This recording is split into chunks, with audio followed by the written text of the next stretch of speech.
turmush qurishga tayinlanyaptilar. Asosiy shikoyatlar xurriy otish. Bir hafta oldin operatsiya qilgan qizimiz mana hozir keldilar. Bular erga tegishga tayinlanyaptilar. Bularda asosiy shikoyatlari xurriy otish edi. Burun to'siqlari operatsiyasini qildirganlar, lekin xurriy otish yo'qolmagan. Keyin biz tekshirdik. Chuqurroq tekshirganimizda bularda adenoid bezi aniqlandi. Adenoid kattalarda bo'ladimi degan savol bo'ladi. Ba'zi holatda so'rilmay qoladi va shunaqa qolib ketadi. Operatsiyadan keyin xurriy otishlar yo'qolibdi. Inshaalloh mana o'zlaridan so'raymiz. Ahvolingiz qanaqa? Yaxshi, hammasi zo'r. Operatsiyada qiynalmadingizmi? Yo'q, umuman qiynalmadim.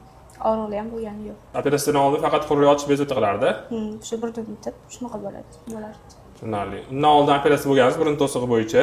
Shunda qiynalgansiz, burningizga bintlar tiqishgan. Lekin bu operatsiyada unaqa bo'lmadi. Yo'q.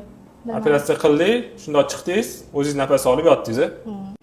Kim agar turmush qurishga tayyorlanayotgan bo'lsa, turmush qurishdan oldin burun hamda tomoqdagi muammolarni hal qilishni maslahat beraman. Shunda homilador bo'lganda ham qiynalmaysizlar, turmushga chiqqanda ham hayot sifatingiz tushmaydi.